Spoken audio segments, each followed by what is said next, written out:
अस्सलाम वालेकुम नाजरीन, आप देख रहे हैं नया पाकिस्तान और मैं हूं शहजाद इकबाल। तहरीक अदम एतमाद की कामयाबी के बाद बनने वाली हुकूमत को सियासी और माशी चैलेंजेस का सामना है।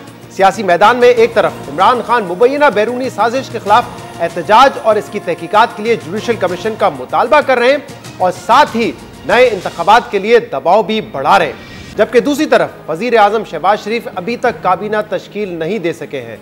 सियासी चैलेंजेस के अलावा हुकूमत को संगीन माशी चैलेंजेस का भी सामना है। शहबाज शरीफ का पहला माशी इम्तिहान पेट्रोलियम मसनूआत की कीमतों का है। देखना होगा कि वजीर आजम शहबाज शरीफ ओगरा की तजवीज़ की गई समरी के मुताबिक आज पेट्रोल और डीजल की कीमतों में इजाफा करते हैं या नहीं।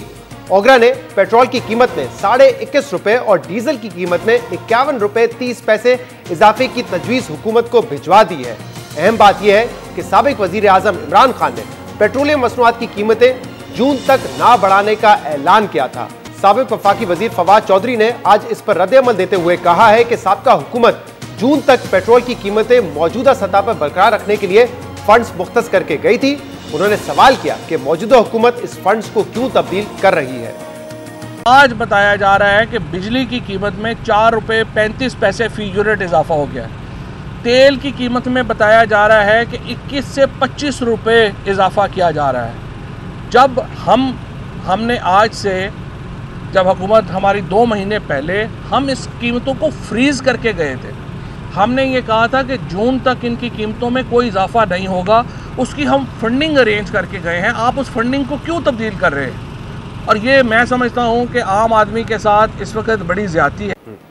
शहबाज शरीफ हुकूमत को सख्त सियासी दबाव के माहौल में आज ये अहम माशी फैसला करना है कि पेट्रोल की कीमतों में कितना इजाफा किया जाए, और अगर पेट्रोलियम मसनूआत की कीमतों में इजाफा होता है तो इससे महंगाई में मजीद इजाफा होगा। दूसरी जानिब हुकूमत को सियासी मैदान में भी मुश्किलात दरपेश हैं। शहबाज शरीफ अभी तक काबीना तश्कील नहीं दे पाए हैं और ना ही इस बात का फैसला हो सका है कि मौजूदा हुकूमत कितने अरसे तक कायम रहेगी, क्योंकि एक तरफ इमरान खान आम इंतखाबात का मुतालबा कर रहे हैं, जिसके लिए उनकी जमात के 123 अरकान ने कौमी असम्बली से इस्तीफा भी दे दिया है। इसके अलावा ये बात भी अहम है कि तहरीक अदम एतमाद की कामयाबी से पहले नून लीग ये कहती थी कि नई हुकूमत 2 माह में इंतखाबी इस्लाहात करवा के इलेक्शन करवाएगी, मगर अब नून लीगी रहनुमा हुकूमत की मुद्दत मुकम्मल होने की बात कर रहे हैं। तहरीक अदम एतमाद से नून लीग के रहनुमा क्या कहते थे, सुनिए।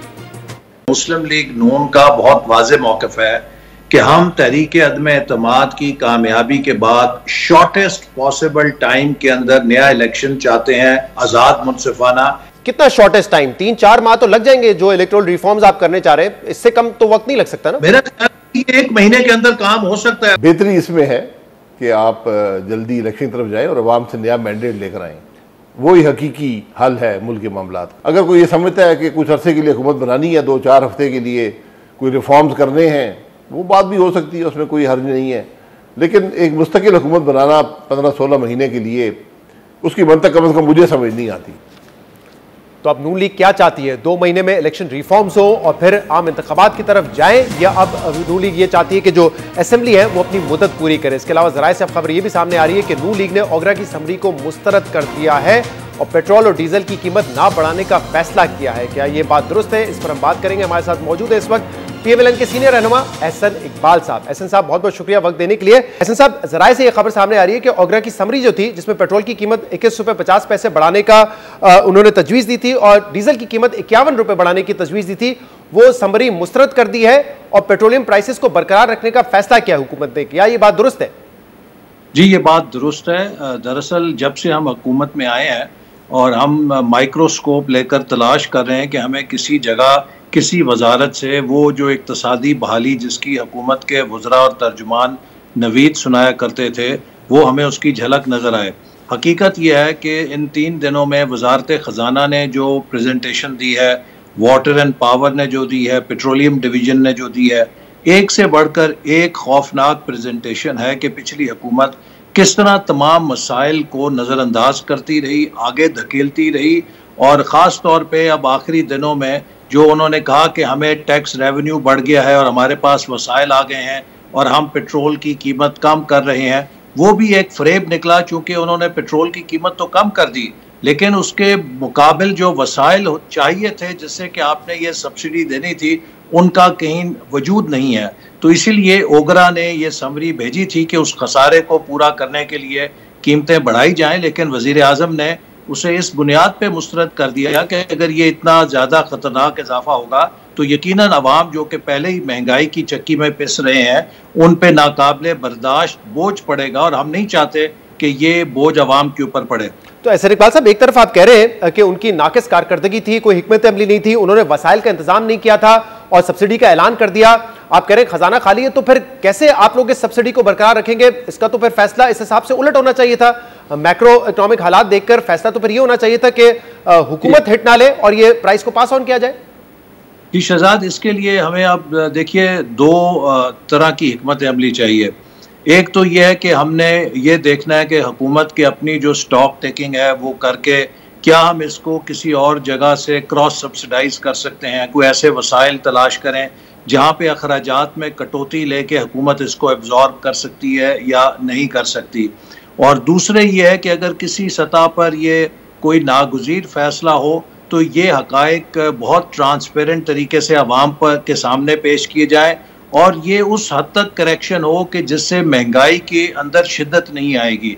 तो इसके लिए वज़ीर आज़म ने इक़्तिसादी माहिरीन की टीम को काम पे लगा दिया है और हम कोशिश ये कर रहे हैं कि अवाम पर कम से कम बोझ पड़े और हुकूमत के अपने जो वसाइल हैं उनको रैशनलाइज किया जाए, कटौती की जाए कुछ अखराजात के अंदर, ताकि अवाम पर हम महंगाई का असर ना आने दें। तो माशी तौर पे आप लोगों ने ये दुरुस्त फैसला किया है या सियासी दबाव में आके ये फैसला किया है? क्योंकि आज हुकूमत कह रही थी कि हमने तो बरकरार रखने का फैसला कर लिया था जून तक ये कीमत, तो अब आप इसको ना चेंज करें, तो ये सियासी दबाव में आके फैसला किया आप लोगों ने? नहीं, ऐसी बात नहीं है, सियासी दबाव नहीं है, ये इकनॉमिक रियलिटी है। देखिए, जहाँ पर एक हुकूमत के पेश नज़र ये होता है कि उसने अपने नंबर्स ठीक रखने होते हैं, हुकूमत का अल्टीमेट गोल ये होता है कि उसने मुल्क के अंदर इन्फ्लेशन को भी काबू में रखना है। क्योंकि जब इन्फ्लेशन बेकाबू होती है तो उससे भी इकॉनमी के अंदर डिस्टॉर्शन पैदा होती है, और इसे अगर आप इतना इजाफा करेंगे, ये कॉस्ट पुश इन्फ्लेशन है जो बहुत ज़्यादा इजाफा करती है, तो हमेशा जो आपके फैसले हैं वो पॉलिटिकल इकॉनमी के तहत होते हैं। आपने तमाम चीज़ों को, चाहे वो कितने भी इकनॉमिक फैक्टर्स हों, उन्हें एक पॉलिटिकल एनवायरनमेंट से कॉन्टेक्चुअलाइज करना होता है। अवाम की फलाह भी देखनी है, अवाम की मुश्किलात भी देखनी है, और ओवरऑल इकॉनमी के ऊपर उसका जो इम्पैक्ट है उसको भी फैक्टर इन करना है। तो एहसन इकबाल साहब, 1 मार्च को जब हुकूमत ने, यानी कि पिछली हुकूमत ने यह फैसला किया तहरीक इंसाफ की, तो उस वक्त आपके कई रहनुमा आए और इस बात पे वो तनकीद का निशाना बना रहे थे हुकूमत को कि हुकूमत ने कीमत कम क्यों की है, इसका बोझ जो है वो खजाने पर आएगा। तो उस वक्त के वजीर आजम इमरान खान ने भी यही कहा था कि हम अवाम पर यह बोझ नहीं डाल सकते।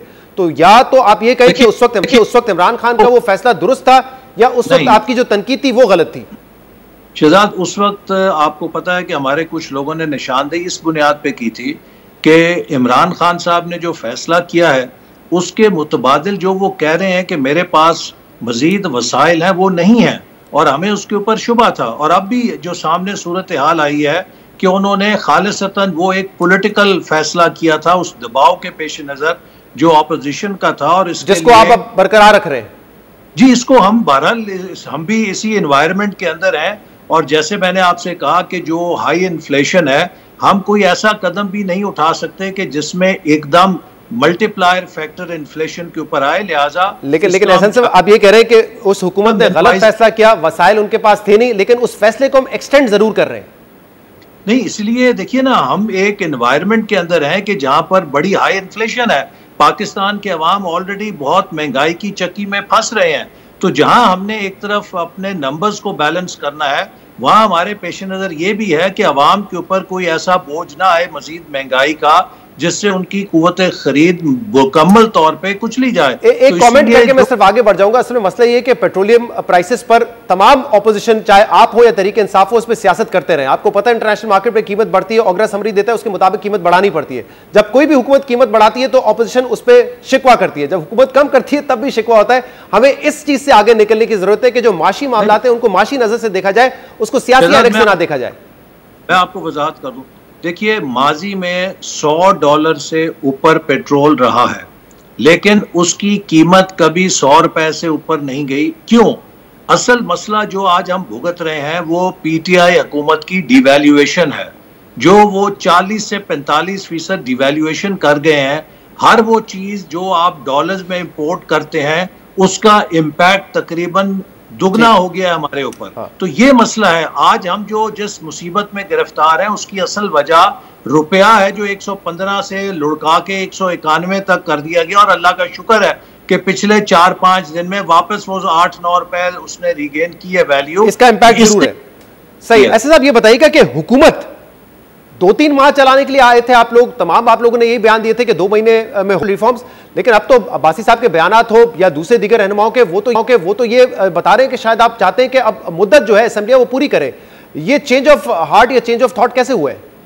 देखिए, हमने हमेशा ये कहा है कि हम एक इंटरम पीरियड के लिए आएंगे और जल्द से जल्द इलेक्शन होना चाहिए ताकि एक मुस्तहकम हुकूमत आए। लेकिन आपके इल्म में है कि election commission of Pakistan supreme court को भी कह चुका है और सदर पाकिस्तान को भी बता चुका है कि बाज आईनी मुश्किलात की वजह से, चूंकि उन्हें डीलिमिटेशन करनी है, बिलखसूस जो फाटा साबका की सीट पर जो है केपी में, इसके बाद जो उन्होंने डीलिमिटेशन एक्सरसाइज करनी है, उन्हें 6 से 7 माह दरकार है। 4 महीने डीलिमिटेशन के लिए, फिर कह रहे हैं 3 महीने के लिए निगरान सेटअप। तो यानी कि 4 महीने हुकूमत अगर आप चलाएं तो वो इतना काम अपना कर सकते हैं डीलिमिटेशन का। तो आप 4 महीने चलाएंगे, उससे ज्यादा चलाएंगे? जी, जब भी इलेक्शन कमीशन इलेक्शन के लिए तैयार होगा, मेरी जाती राय यह है कि हमें जल्द से जल्द उसके बाद इलेक्शन में चले जाना चाहिए। और इस वक्त जो प्रेशर तहरीक इंसाफ क्रिएट कर रही है, 123 मेंबरान उनके इस्तीफा दे चुके हैं कौमी असेंबली से, यानी कि 95 सीट्स पर या तो बाय इलेक्शन हो या तहरीक इंसाफ का मुतालबा पूरा हो। वो कहते हैं कि फौरी तौर पे जनरल इलेक्शंस की तरफ जाएं। देखिए, तहरीक इंसाफ तो इस वक्त लोगों के सामने एक किस्म का सियासी नाटक कर रही है। आपको पता है कि किस तरीके से इन्होंने कौमी इदारों को, पाकिस्तान की खारजा पॉलिसी को, इमरान खान साहब ने अपनी नाकामी पे पर्दा डालने के लिए और अमेरिका के अंदर जो इनके ममनुआ फंड्स की मुमकिना इंक्वायरी है उसके खौफ से इन्होंने एक बयानिया घड़ा कि अमेरिका मेरे खिलाफ हो गया है, पाकिस्तान की सारी सफारतकारी को दांव पे लगा दिया। और अब आपको पता है कि उन्होंने ये भी कहा कि जी फौज के सरबराहान ने भी मेरे मौक़िफ़ की तायद की। अब DGISPR साहब ने वाज़े तौर पे 3 बातें जो इमरान खान साहब करते थे, तीनों की नफ़ी कर दी है। उन्होंने कहा है कि किसी किस्म की तहरीक अदम एतमाद के हवाले से बैरूनी साजिश नहीं थी। नंबर 2, उन्होंने वाज़े तौर पे कहा है कि फौज ने इमरान खान साहब को किसी किस्म का फार्मूला नहीं दिया। इमरान खान साहब ने फौजी क़यादत से कहा था कि अपोजिशन से मेरा मामला करा दें। और नंबर 3, उन्होंने वाज़े कहा है कि अमेरिका ने कभी हमसे फौजी अड्डे नहीं मांगे, लिहाजा ये जो एब्सोल्युटली नॉट का ड्रामा है, ये हवाई ड्रामा है कि जो एक फिल्मी ड्रामा करके उन्होंने खुद को मौला जट बनाने की कोशिश की है। देखिए, इस वक्त पाकिस्तान जिन हालात से गुजर रहा है, हमें तवक्को है कि इमरान खान जैसी शख्सियत जो वजारत उज़्मा जैसे मनसब पे रही हो, कुछ जिम्मेदारी का मुजाहरा करेंगे। लेकिन इस वक्त वो मुल्क के अंदर जिस किस्म का इंतशार बर्पा कर रहे हैं, जिस तरह की वो मुहिम इदारों के खिलाफ चला रहे हैं, इंतहाई काबिल मुजम्मत है। वो एक एनार्किस्ट के तौर पे। इसमें एक तो जो वो बात थी कि प्राइम मिनिस्टर हाउस से कॉल आई थी मीटिंग के लिए, श्री मजारी साहब ने उसको मुस्तरद किया। उन्होंने कहा मैं रिकॉर्ड सेट स्ट्रेट करना चाहती हूं कि मीटिंग की दरख्वास्त वहीं से आई थी और ऑप्शन भी उन्हीं की तरफ से दिए गए थे। लेकिन ये जो आप बात करें, इस पर भी अब तहरीक इंसाफ ने कल कहा है कि जो अंदरूनी मामलात में मुदाखलत की बात जो कि प्रेस रिलीज ने भी की थी NSC की और कल DGISPR ने की है, तहरीक इंसाफ करें कि हमारा जो क्लेम था वो दुरुस्त साबित हुआ है और इसीलिए जुडिशियल कमीशन बनाया जाए इस पे। तो क्या आपकी हुकूमत जुडिशियल कमीशन बनाएगी? इसके ऊपर ट्रांसपेरेंट इंक्वायरी होगी, जैसे कि प्राइम मिनिस्टर साहब ने कहा है कि पार्लियामेंट की कौमी सलामती की कमेटी में मुसल्लह अफवाज के सरबराहान, सिक्योरिटी के सरबराहान और वो सफ़ीर जिनसे ये सारी केबल मंसूब है और सेक्रेटरी खारजा, सबको बुला के कौम के सामने हकायक रखे जाएंगे। और मैं आपको यकीन, जुडिशियल कमीशन नहीं बनाएंगे अब नहीं, जो एक फोरम है मुतलका उसी के अंदर होगी ना। और इसके बाद जो हकायक सामने आएंगे, ये इमरान खान साहब इतने झूठे साबित होंगे कि ये मुंह छुपाते फिरेंगे। मुझे अफसोस से कहना पड़ता है कि एक शख्स सिर्फ अपनी अनापरस्ती के अंदर, अपने नार्सिसिज्म के अंदर पूरे कौम को ये धोखा देने की कोशिश कर रहे हैं, मुल्क में इंतशार पैदा करने की कोशिश कर रहे हैं। 4.25 साल बुरी तरह नाकाम हुए, अब ये चाहते हैं कि पाकिस्तान की खारजा पॉलिसी चीन के साथ, यानी कि इन कैमरा सेशन बुलाकर आप करेंगे, पार्लियामेंट कमेटी का इन कैमरा सेशन होगा, जुडिशियल कमिश्नर नहीं बनाएंगे। जी, जुडिशियल कमीशन नहीं बनाएंगे जो कि मुतालबा है पाकिस्तान तहरीक इंसाफ का? नहीं, इसमें जो ट्रांसपेरेंट इसके तमाम हकायक कौम के सामने आएंगे, प्राइम मिनिस्टर साहब ने कहा है, ये खुद ही तो कहते थे कि कौमी सलामती कमेटी में आप आए, वहां पर आके इसका खत का मुताला करें, और खुद ही इमरान खान साहब ने कौमी सलामती कमेटी के प्लेटफॉर्म को मुतय्यन किया था, तो वहां पर इंशाल्लाह ये सब ऐसे साहब ये बताइएगा, ये काबीना तश्कील कब तक मुकम्मल हो जाएगी और क्या पीपल्स पार्टी इस काबीना का हिस्सा बनने जा रही है या नहीं जा रही? जी बिल्कुल, इंशाल्लाह काबीना, आज भी वजीर आजम साहब ने कहा है कि गालिबन 2 मरहलों में वो बनाएंगे, और पहला मरहला जो है वो अगले 24 या 48 घंटों में उम्मीद है कि सामने आ जाएगा। उसके बाद दूसरे मरहले में मजीद एक्सपेंशन होगी और इंशाल्लाह पीपल्स पार्टी भी काबीना का हिस्सा होगी। काबीना का हिस्सा होगी। सीट एडजस्टमेंट पार्टी के साथ किस पे? पंजाब की कुछ सीट्स पर एडजस्टमेंट कर रहे हैं पीपल्स पार्टी के साथ? नहीं, अभी कोई ऐसा इलेक्शन तो नहीं हमें दरपेश जिसके ऊपर सीट एडजस्टमेंट हो। जो अगर तहरीक इंसाफ के इस्तीफे कबूल होते हैं तो उसके मुताबिक अगर सीटें खाली होंगी तो अपोजिशन का यही प्रिंसिपल रहा है कि जहां पर जिस पार्टी का रनर अप है उसको तमाम जमातें सपोर्ट करती हैं। राइट। एहसन साहब, एक और इशू ये है कि जमामा के घर के बाहर बरतानिया में एहतजाज की कॉल दी है नून लीग ने। आबिद शेर अली साहब का ट्वीट भी है, इस पर जमामा का भी ट्वीट आया था कि वो सियासी शख्सियत नहीं है, उनका सियासत से कोई ताल्लुक नहीं है, क्यों उनके घर के बाहर एहतजाज हो रहा है? आप लोग कहते हैं कि औरतें सांझी होती हैं, खासतौर पे अगर उनका सियासत से ताल्लुक नहीं है, उनको सियासत में नहीं घसीटना चाहिए, तो फिर क्यों आपकी जमात ये कर रही है? देखिए, मैं पहली बात तो ये कहता हूँ कि ये अफसोसनाक है कि जो लोगों के घरों पे सियासत जा रही है, जिस तरह जमायमा स्मिथ साहिबा की घर की प्राइवेसी है, इसी तरह क्या नवाज शरीफ साहब और उनके अहले खाना वहाँ पे भी ख़वातीन रहती हैं, वो प्राइवेसी की हकदार नहीं है? और क्या ये हकीकत नहीं है कि अभी इतनी भी गैर सियासी बात नहीं, अभी परसों उनके जमायमा साहबा के भाई ने इमरान खान साहब के हक में ट्वीट की है, उनकी मुकम्मल सियासी तायद है, लेकिन इसके बावजूद मैं ज़ाती तौर पे यह समझता हूँ कि घरों के बाहर इस किस्म के मुजाहरे ना नवाज शरीफ साहब के होने चाहिए, ना जमायमा साहब के होने चाहिए। सब अगर कोई सियासत से ताल्लुक रखता है या कोई साबिक हुक्मरान या हुक्मरान हो तो उसके घर के बाहर आप एहतजाज करें, आप बलीगाला के घर जाके एहतजाज करें, लेकिन जिसका सियासत से ताल्लुक नहीं है उनके घर पे क्या करने की जरूरत है? नहीं, वो देखिए, मैं किसी चीज़ को जस्टिफाई नहीं कर रहा, लेकिन अगर उनका ये बयान है कि उनका सियासत से ताल्लुक नहीं, तो नवाज शरीफ साहब के खिलाफ, इमरान खान के हमायत में मौलाना फजलुर रहमान के खिलाफ हर सियासी मौजू के ऊपर मोहतरमा के ट्वीट्स मौजूद हैं। मैं इसके बावजूद ये कहूँगा कि मेरी ज़ाती राय है कि किसी के घरों के बाहर मुजाहरे नहीं होने चाहिए, चाहे वो जमायमा हो। आपकी ज़ाती राय, एहसन साहब, आपकी ज़ाती राय बड़ी मुस्बत है, तो क्या पार्टी में आप इस पर बात करेंगे? आबिद शेर अली साहब को कोई पैगाम पहुँचाएंगे? पार्टी लीडरशिप से आप मुतालबा करेंगे कि ये ना करें फिर? जी, मैं तो अपनी राय का ज़रूर इजहार करूंगा, लेकिन मैं ये फिर कहूँगा कि जितना एहतजाज आप आज जमायमा साहिबा के घर के बाहर मुजाहरे पे कर रहे हैं, काश के सब लोगों ने इसी तरह का एहतजाज, जब नवाज शरीफ साहब के ख़ानदान उनको हरासा किया गया, वहाँ पे गाली गलोच की गई, वहाँ पे तशद्दुद किया गया, वहाँ पे गालियाँ निकाली गई, उस मौके पर भी सबका फ़र्ज था कि उस चीज़ की भी मजम्मत करते तो ये नौबत ना आती। बहुत बहुत शुक्रिया एहसन इकबाल साहब हमारे साथ मौजूद। जब इस तरह का हुआ है हमने एटलीस्ट अपने प्लेटफॉर्म से इस पर आवाज़ उठाई है। इस वक्त पीपल्स पार्टी के रहनुमा शाजिया मरी साहिबा हमारे साथ मौजूद है। शाजिया साहिबा, बहुत बहुत शुक्रिया वक्त देने के लिए। शाजिया साहिबा, पीपल्स पार्टी हिस्सा बनने जा रही है वफाकी काबीना का, या इस पर अभी भी आप लोगों के तहफ़्फ़ुज़ात हैं? बहुत शुक्रिया शहजाद। अभी तक चीज़ें जो हैं वो डिस्कस हो रही हैं। कई चीज़ें जो हैं वो फ़ाइनल हुई, कुछ चीज़ें अभी फ़ाइनल नहीं हुई हैं, लिहाजा फ़िलवक्त कोई हतमी बात करने की पोजीशन में मैं नहीं हूँ।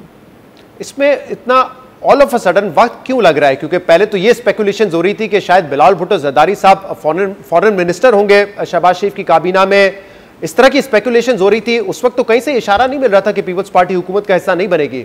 अब सडनली ये चेंज ऑफ हार्ट क्यों है कि आप काबीना का हिस्सा नहीं बनेंगे, लेकिन सिर्फ जो आईनी पोजीशंस हैं वो आप चाहते हैं, जैसे कि राजा परवेज अशरफ साहब ने अपने कागजात भी जमा करवा लिए हैं स्पीकर नेशनल असेंबली के लिए?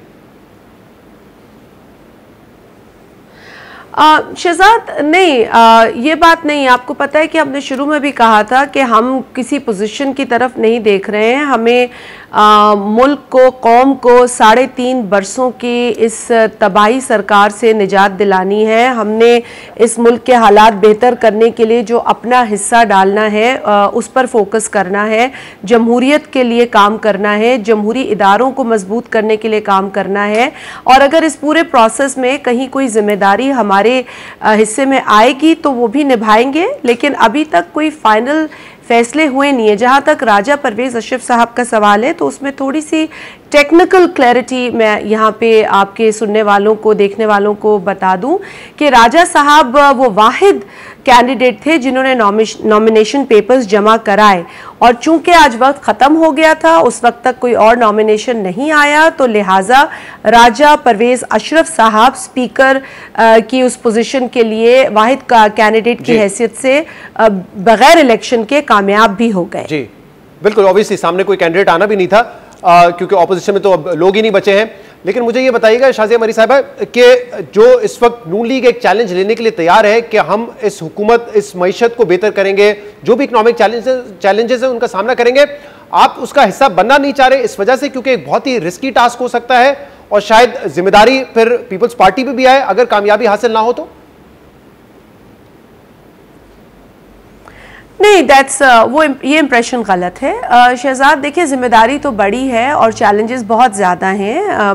पाकिस्तान के जो इस वक्त के हालात हैं, बिलखसूस 3.5 पौने 4 बरसों में जो पिछली हुकूमत ने किया और उसके बाद उन्होंने तमाम गलत कामों पे पर्दा ढका, ऑपोजिशन को गालियां दी जब उनसे उनकी कारकर्दगी की बात की गई, जब उनसे सवाल पूछा गया तो पिछली हुकूमतों के दास्तानें शुरू की। लेकिन पौने 4 बरसों में जो तबाही हुई है वो पाकिस्तान की तारीख में नहीं हुई।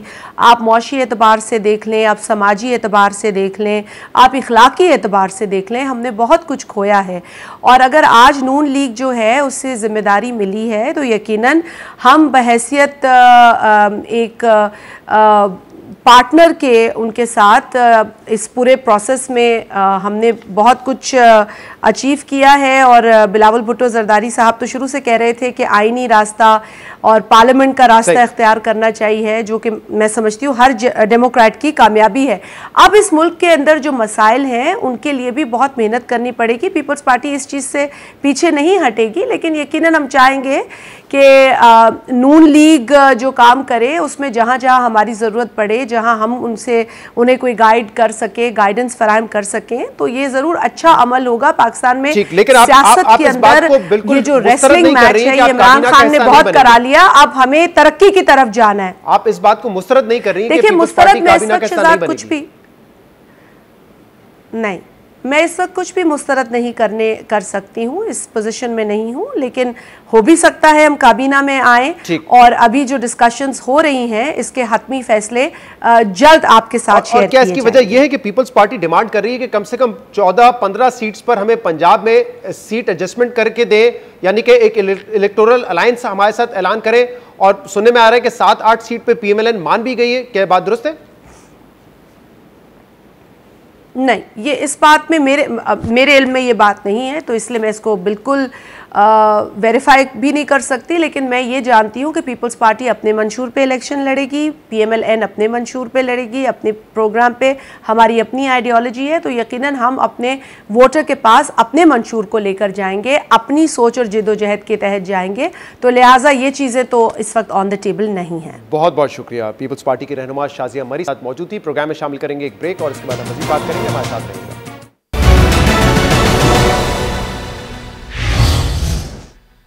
Welcome back. तहरीक अदम एतमाद में शिकस्त के बाद इमरान खान पर तोशा खान केस को लेकर दबाव बढ़ रहा है।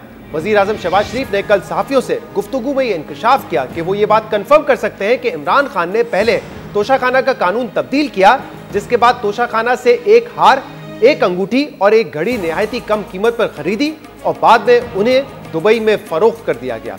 वजीर आजम शहबाज शरीफ का ये इल्जाम इसलिए भी अहम है क्योंकि अब तक पाकिस्तान तहरीक इंसाफ तोशाखाना से हासिल तहाइफ की तफसीलात बताने से मुसलसल कतराती रही है, जबकि आज साबिक वफाकी वजीर फवाद चौधरी ने शहबाज शरीफ के इल्जाम पर जो वजाहती बयान दिया है उसमें उन इल्जामात को मुस्तरद नहीं किया।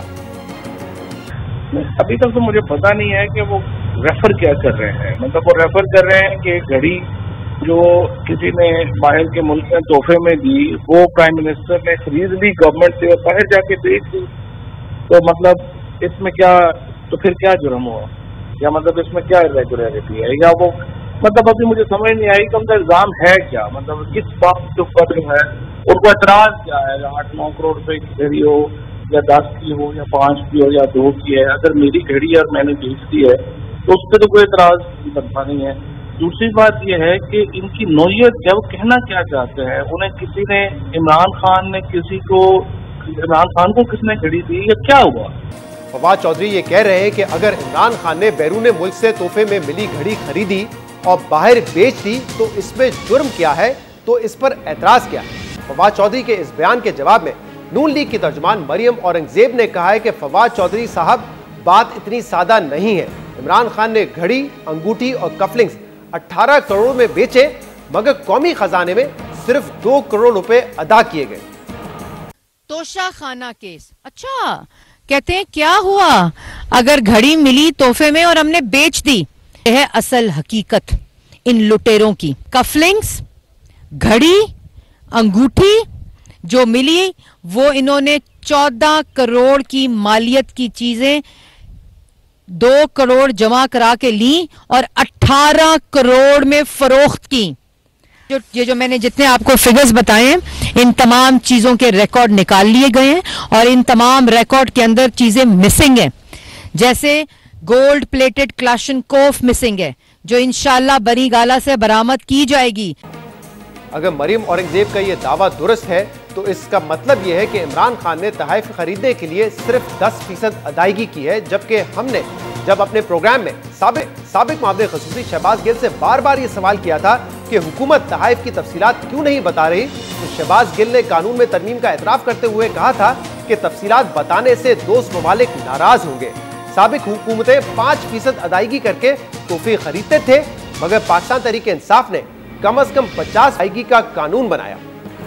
तोशा खाने में पहले पाकिस्तान में क्या होता हुआ कि जो तोहफे मिलते थे उनको तोशा खाना भेजा ही नहीं जाता था, और अगर जाता था तो कोई 5% पैसे दे के ले जाता था। हमारी हुकूमत आई तो हमने सिस्टम को सीधा किया, ये मेक श्योर किया कि हर तोहफा इंदराज होगा और उसके बाद 5%, 10%, 15%, 20% नहीं 50% उसकी कीमत देनी पड़ेगी मिनिमम, और फिर वो लेके जाना पड़ेगा। आप ना बताएं कि किस मुल्क ने आपको क्या दिया है, आप ये बता दें कि टोटल तोहफे कितने मिले आपको। डिस्कशन हुई थी हमारी इसके ऊपर, बिल्कुल ये बात हुई थी कि इसको पब्लिक, एक ओपिनियन था कि इस वाली चीज को पब्लिक करना चाहिए।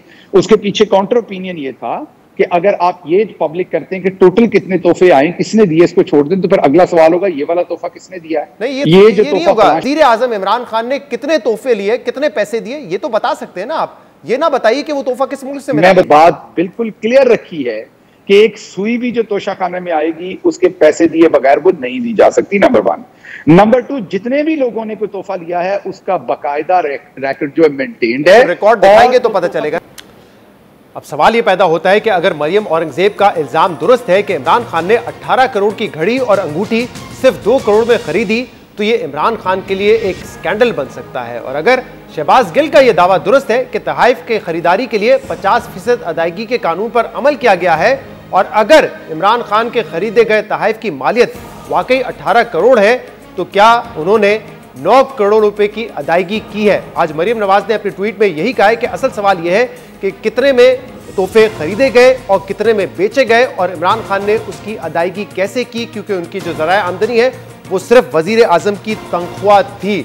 सवाल ये भी है कि क्या खाली मीडिया हजरात के सामने और पब्लिकली इस स्कैंडल को सामने लाई है नून लीग की हुकूमत, या इस पर इंक्वायरी भी करवाएगी। एहसन इकबाल साहब से ही मजीद इस पर बात करेंगे। एहसन इकबाल साहब, 2 चीज़ें सामने हैं। एक तो शहबाज गिल साहब ने हमारे प्रोग्राम में कहा था कि हमने तो ये कानून बनाया है कि 5-10% में नहीं होगा मामला सेटल, 50% अदायगी करनी पड़ेगी। और आज फवाद चौधरी साहब ने ये इशारा दिया है कि अगर उन्होंने 50% अदायगी करके कोई तोहफा खरीदा है और उसको बाद में बेच दिया जब वो उनकी मिल्कियत हो गया, तो इसमें करप्शन कहां से सामने आ गई, इसमें स्कैंडल क्या है? देखिए शहजाद, इसमें डबल स्कैंडल है।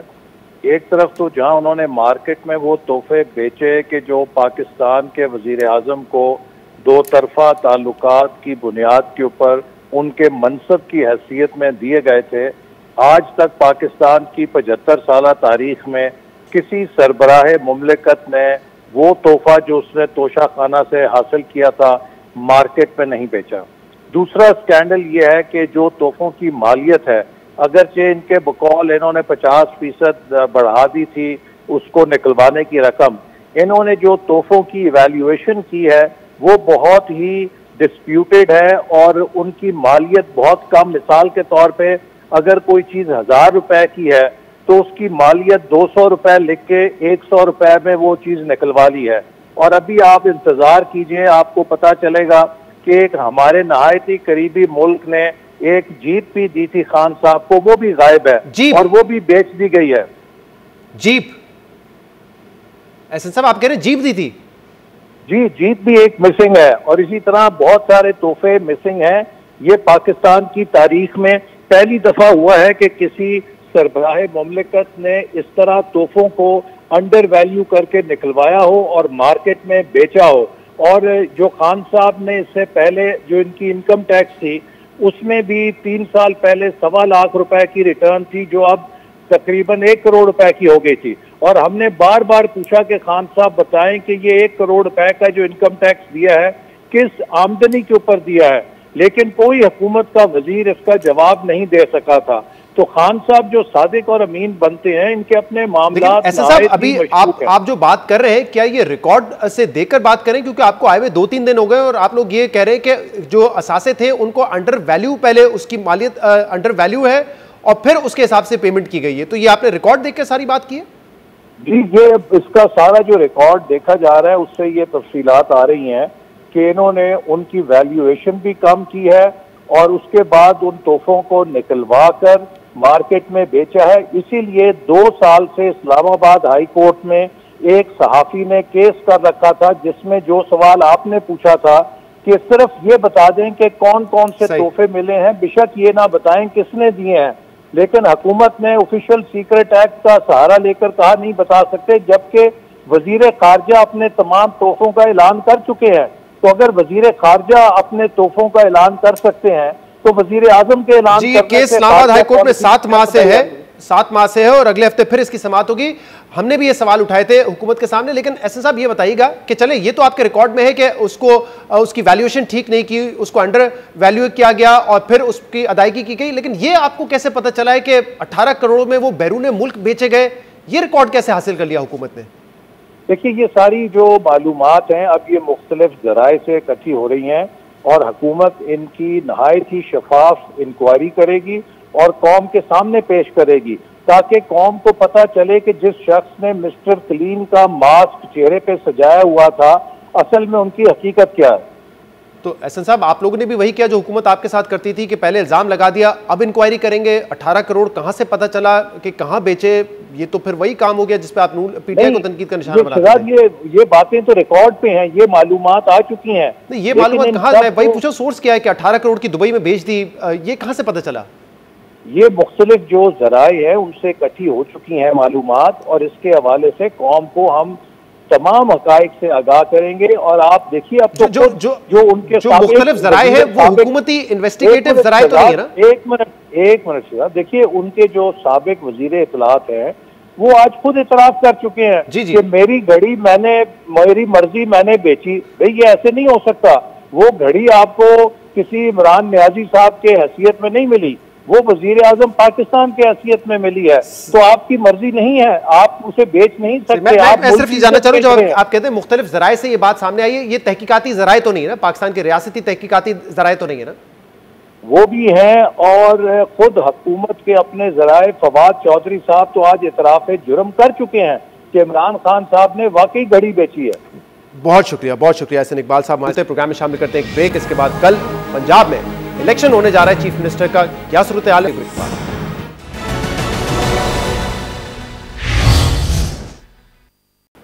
Welcome back. पंजाब का अगला वजीर आला कौन होगा? परवेज इलाही होंगे या फिर हमजा शहबाज होंगे? इसका फैसला कल पंजाब असेंबली में होने जा रहा है। लाहौर हाई कोर्ट ने आज फैसला भी सुना दिया है। फैसला उन्होंने महफूज किया था और फैसला अब यही है कि डिप्टी स्पीकर दोस्त मजारी जो हैं उनकी सदारत में इजलास होगा और उनको ये लाहौर हाई कोर्ट ने हुक्म जारी किया है कि वो साफ और गैर जानिबदार तरीके से इलेक्शन करवाएंगे। इस पर हम बात करेंगे, जिसके लिए हमारे साथ मौजूद है पाकिस्तान तहरीक इंसाफ के रहनुमा फयाजुल हसन चौहान साहब, जो कि परवेज इलाही साहब के तर्जुमान भी हैं। बहुत बहुत शुक्रिया फयाज साहब ज्वाइन करने के लिए। फयाज साहब, दोनों सूरत में बताइएगा, नंबर गेम इस वक्त क्या है, क्योंकि नून लीग कह रही है कि हमारे पास 200 कैंडिडेट मौजूद हैं तो हम बासानी जीत जाएंगे, और दूसरा आपकी जो दरख्वास्त थी, जो आपने चैलेंज किया था लाहौर हाई कोर्ट का फैसला, उसको भी रिजेक्ट कर दिया है, और अब यही कहा है कि दोस्त मजारी साहब जो है डिप्टी स्पीकर वही इलेक्शन करवाएंगे, उन्हीं की सदारत में होगा और साफ और शफाफ तरीके से होंगे। तो क्या चांस है आपके जीतने का? बिस्मिल्लाहिर्रहमानिर्रहीम। सबसे पहले तो मैं लाहौर हाई कोर्ट के फैसले के ऊपर तबसरा करूंगा कि अपने तई तो आपने इंसाफ कर दिया, अब देखिए कि मुनसफ़े लोलाक क्या करे। और दूसरा बड़ा दिलचस्प मैं आपको वाक़या सुनाऊं, 1 तारीख को हमारी पार्लिमानी पार्टी की मीटिंग थी फ्लैटिस होटल में, तो हमारे एक इंतहाई सीनियर वज़ीर हैं, उनको किनारे ले जाके दोस्त मोहम्मद मज़ारी साहब पूछते हैं कि जनाब आजकल नून लीग का क्या रेट चल रहा है जना यहाँ पे। उन्होंने कहा आपको क्या ज़रूरत है रेट की, आप तो माशाल्लाह अरबपति आदमी है, ख़ानदानी आदमी है। उन्होंने कहा फिर भी बताएं क्या रेट चल रहा है। उन्होंने कहा जी 3 से 4 करोड़ रुपये है। तो दोस्त मोहम्मद मज़ारी साहब कहते हैं फिर स्पीकर का तो जो है ना इससे भी कहीं ज़्यादा होगा। और अगले दिन ही जनाब रिपोर्ट आ गई कि ये हमजा शहबाज साहब के साथ बैठे हुए थे और उन्होंने मामलात अपने तय कर लिए, और फिर उसके बाद से लेके अब तक का उनका जो एटीट्यूड और बिहेवियर है, और ख़ुसूसन 5 तारीख और 6 तारीख की दरमियानी रात को जो इन्होंने आइन और कानून की धज्जियाँ उड़ाई, जो इन्होंने असम्बली रूल्स एंड प्रोसीजर्स की धज्जियाँ उड़ाई, वो सारों ने देखा। बात यह है कि हम इस फैसले के रस्ते में रुकावट नहीं बनेंगे जो एक लीगल पोजीशन है, लेकिन ये फैसला कोई इंसाफ के ऊपर मबनी नहीं है। हम आज भी कहते हैं दोस्त मोहम्मद मज़ारी पार्शल है, हम आज भी कहते हैं कि दोस्त मोहम्मद मज़ारी जानबदार है, हम आज भी कहते हैं कि दोस्त मोहम्मद मज़ारी ने वो सादिक और अमीन नहीं है, हम आज भी कहते हैं कि उसने आइन और कानून की धज्जी, लेकिन अब हम मजबूर हैं। अब जब उन्होंने कह दिया पैनल ऑफ चेयरमैन का बनता था रूल्स के मुताबिक कि अगर स्पीकर नहीं है, डिप्टी स्पीकर नहीं है, तो पैनल ऑफ चेयरमैन जो है ना बीइंग अ प्रिजाइडिंग अफसर कंडक्ट करेंगे, लेकिन अदालत ने फैसला दिया सो बिस्मिल्लाह। इसके बावजूद शहजाद भाई इंशाल्लाह 189 वोटों के साथ चौधरी परवेज इलाही साहब जीतेंगे, और जो बल्ले की सीट के ऊपर मुंतखब हुआ है उसका वोट हम मानने को तैयार नहीं है। बिल्कुल कैटेगोरिकली मैं आपको बता रहा हूं कि आइन भी यही कहता है, आइन का आर्टिकल 63A1 भी यही कहता है कि जो अपने पार्लिमानी ग्रुप को छोड़ के दूसरे पार्लिमानी ग्रुप पे बैठेगा वो डिसीट होगा, ये आइन कहता है। उसके बाद फिर आपकी वोटिंग का सिस्टम आता है, वजीर आला, वजीर आजम, अदम एतमाद और फिनांस बिल। पहला जो नुकता है वो ये कि अगर वो अपनी पार्लिमानी पार्टी भी छोड़ देता है तो वो डिसीट होता है। पिछले 20 दिनों से सारी दुनिया देख रही है कि ये 24 मुनहरफ अरकान और ये लोटे कि जो लेन देन करके वहां गए थे वो ओपनली अपनी पार्लिमानी पार्टी छोड़ के उस पार्लिमानी पार्टी में बैठे हैं, तो उनका वोट हम एक्सेप्ट नहीं करेंगे वहां पे, और इंशाल्लाह चौधरी परवेज इलाही साहब इलेक्शन जीतेंगे। फयाज साहब, इस पे जो कानूनी नुकता है उस पर मैं बाद में आता हूं, लेकिन जब डिप्टी स्पीकर की सदारत में ये इजलास होगा तो फिर आप कैसे काउंट नहीं करेंगे? ये फैसला तो डिप्टी स्पीकर का होगा कि कौन सा वोट काउंट करना है, कौन सा नहीं करना है। मुनहरफ अरकान आएंगे, वोट करेंगे, डिप्टी स्पीकर उनका वोट काउंट करेंगे, आप कैसे रोकेंगे? नहीं, एक पूरी असेंबली का डेकोरम भी तो होता है ना, असेंबली पूरी का डेकोरम है, उसमें सारे मेंबरान असेंबली जब खड़े होकर वहां पर एहतजाज करेंगे कि हम इस चीज को आइन की धज्जियां उड़ाने को हम तस्लीम नहीं करते। आइन की एक एक किताब हर एक के हाथ में होगी, ये शिक जनाब हम डिप्टी स्पीकर के सामने रखेंगे कि और हम उसके सामने वो पूरा प्रोसेस जो हम पिछले 25 दिनों में सारा इनिशिएट करके तकरीबन एंड तक ले जा चुके हैं आइन की तशरीह के मुताबिक। आइन का आर्टिकल 63A1 की शिकों के बाद तशरीह लिखी हुई है, उस तशरीह के मुताबिक हम अपना प्रोसेस तकरीबन कंप्लीट कर चुके हैं। हम उन्हें बता देंगे जनाब ये बल्ले के टिकट पे मुंतखब हुए हैं, आइन इसके हवाले से बिल्कुल कैटेगोरिकली क्लियर है, इनके वोट नहीं। और इसी तरीके से नून लीग का भी, अगर नून लीग का भी हमारी तरफ आएगा हम कहेंगे वो भी एक्सेप्ट नहीं आप करें हमारी तरफ से, ना हमारा बल्ले के टिकट के ऊपर। देखिए ये पाकिस्तान है, और आप कह रहे हैं कि ये मुनहरफ अरकान के अगर वोट काउंट ना हो इसके बावजूद आप 189 नंबर ले लेंगे इंशाअल्लाह। इंशाअल्लाह। अब इसमें एक चीज आपके सामने रख दूं जी, एक चीज मैं आपके सामने शहजाद भाई रख दूं, इस वक्त मुनहरफ अरकान में से अक्सर ने इनडायरेक्टली हमसे रब्ता किया है, क्योंकि उनको डायरेक्टली बिल्कुल पाबंद सलासल किया हुआ होटल में, ना बीवी बच्चों से मिलने देते हैं ना दाएं बाएं। उन्होंने जो पिछले 7-8 दिन की वेव देखी है उसके बाद उन्हें पता चल गया कि नून लीग का टिकट तो घाटे का सौदा है। अब नून लीग का टिकट तो अब जनाब अपनी जमानत जब्त कराने का जनाब जमानत बन गई है, तो वो राब्ता कर रहे हैं। इंशाअल्लाह उम्मीद है कि कल जिस तरह यजीद के और इब्न ज़ियाद के लश्कर में हुर पैदा हुए थे ना, इंशाअल्लाह कुछ हुर पैदा होंगे उस मुनहरफ अराकीन में से भी, और मौके के ऊपर वो नारा तकबीर लगाते हुए, नामूसे रसालत का तहफ़्फ़ुज़ करते हुए, जिस लीडर के खिलाफ जनाब वो गेट विल्डर्स ने जनाब ये ट्वीट किया है कि सिर्फ इस वजह से मैं उससे नफरत करता हूं कि वो भी जनाब उसी तरीके से जनाब है जैसे मोहम्मद सल्लल्लाहु अलैहि वसल्लम जनाब खतरनाक थे। तो जनाब मैं समझता हूं कि इंशाअल्लाह उन मुनहरफ अराकीन में से कुछ लोगों का ईमान इंशाअल्लाह चेंज होगा। और वो एक बात तो आपकी दुरुस्त है, जिस तरीके से मुनहरफ अराकीन को रखा गया है, जिस तरीके से मुनहरफ अराकीन को होटल में रखा गया, ऐसा लगता है जो छांगा मांगा पे पहले लेके जाते थे, मरी लेके जाते थे, वो शहरों में ही काम शुरू हो गया, शहरों के होटल्स में ही शुरू हो गया। तो ये तो गलत है। लेकिन जो आप 63A की तशरीह बयान कर रहे हैं, एक तो वो प्रेसिडेंशियल रेफरेंस इस वक्त सुप्रीम कोर्ट में है, वहां पे समाअत अभी मुकम्मल नहीं हुई है, लेकिन समाअत में जब ऑब्जर्वेशन सामने आई है, चाहे वो चीफ जस्टिस साहब की हो या अटॉर्नी जनरल साहब के दलाइल हो, वो इस बात पे तो इत्तेफाक कर गए हैं कि किसी को वोट देने से रोका नहीं जा सकता। वोट देने के बाद वोट काउंट भी होगा, उसके बाद डी सीट का अमल शुरू होगा। ये नहीं रोका जा सकता, ना ही उनका वोट मुस्तरद किया जा सकता।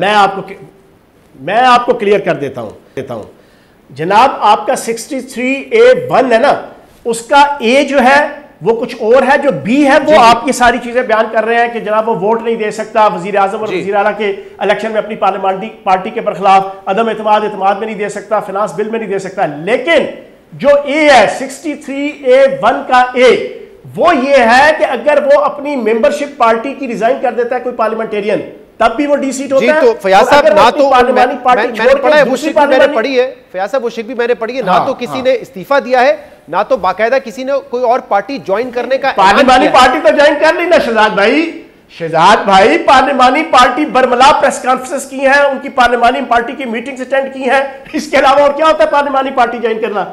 अच्छा, ओपन ऐलान किया कि हम नून लीग के साथ हैं, इस पर पीटीआई के साथ नहीं है, यही है ना राय पे पहले बात कर पार्लियामानी पार्टी ज्वाइन करना होता है। जब तक वो बाकायदा लिख के नहीं देते कि पार्टी से इस्तीफा दिया है, तो फिर ऑब्वियसली कोर्ट की नजर में वो एविडेंस नहीं हुआ। अगर प्रेस कॉन्फ्रेंस के जरिए वो कहते हैं कि हम नहीं, बहरहाल बल्ले के टिकट के ऊपर मुंतखब लोगों का वोट एक्सेप्ट नहीं होगा इंशाअल्लाह, हमारे खिलाफ नहीं होगा। इसी तरीके से नून लीग के टिकट से मुंतखब जो है इंशाअल्लाह। बहुत बहुत शुक्रिया, बहुत बहुत शुक्रिया फयाजुल हसन चौहान साहब हमारे साथ। नाज़रीन, आज के प्रोग्राम में इतना ही। शो से इजाजत दीजिए, अल्लाह हाफ़िज़।